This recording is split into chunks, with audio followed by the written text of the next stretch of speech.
He was unrecognizable. His head was swollen up like a basketball. Both of his eyes were black. And so I just flat out said, is he going to die? That's all I want to know is he going to die?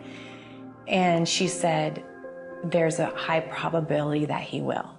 Newly engaged couple Carla Lundgren and Lang Charters were excited about their new life together.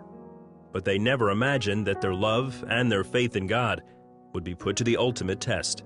Lang, an Air Force pilot, and Carla, a bank manager, were longtime acquaintances.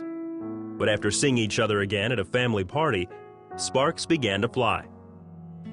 A month after the engagement, Carla and her son were visiting Lang and his daughter. They decided to go hiking at Red Rock Canyon. We were there for probably about 20-30 minutes. The kids noticed there was a cave sort of around the bend and wanted to check it out. Lang went to get around this rock, but when he stood up, his sandals slipped right out from underneath him, and he fell about 20 to 30 feet. Catalia was instantly unconscious. Carla left the children on the path and climbed down to see if Lang was still alive.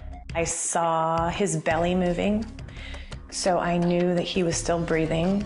I started screaming for help.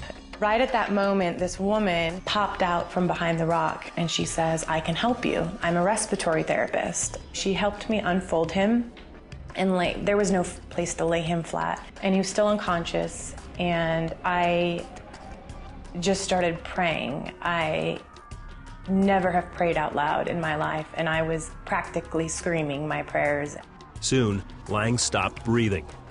Carla began CPR while waiting for more help to arrive. It took about 15 minutes for the helicopter to arrive. I just kept, I kept praying, and I just kept asking God to have mercy on Lang and to send help as soon as possible. When the helicopter arrived, Lang was loaded into a stretcher and taken to the nearest hospital.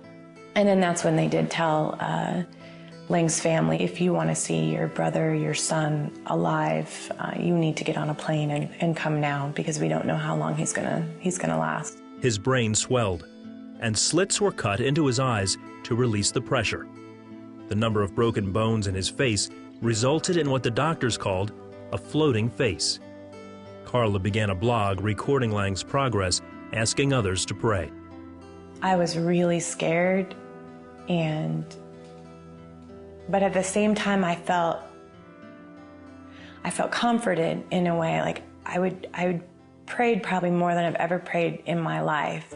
Lang pulled through, and the doctors were hopeful of a recovery. The neurosurgeon kept telling me, we anticipate that he'll make a recovery, but to what extent or what quality of life he would have, they couldn't tell me. Then he took a turn for the worse, and Carla sent out another message. Their friends and family began to pray. Lang stopped feeding himself. He stopped speaking.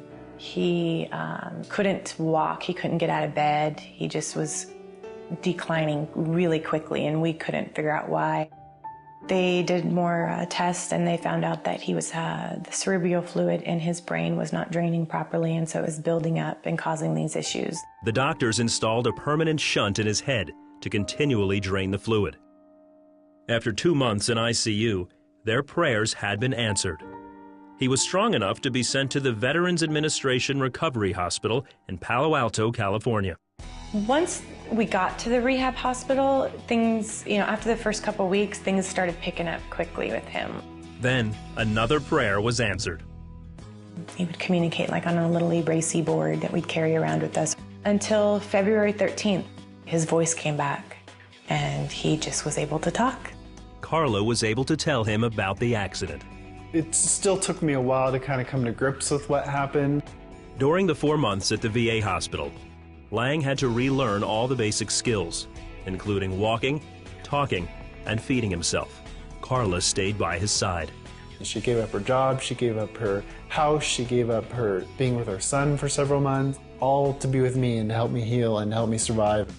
Following Lang's release from the hospital, he and Carla married and moved to Tucson, Arizona. They started a foundation called See Me as Hope, which brings awareness to individuals with traumatic brain injuries. In 2009, a year after the accident, they took part in their first marathon. At that moment when you think that there's no more hope left and you have no more strength left and you have no more to give, God will give you what you need. God will give you the strength and what you need to give, and that there's always hope. No matter what, there's always hope.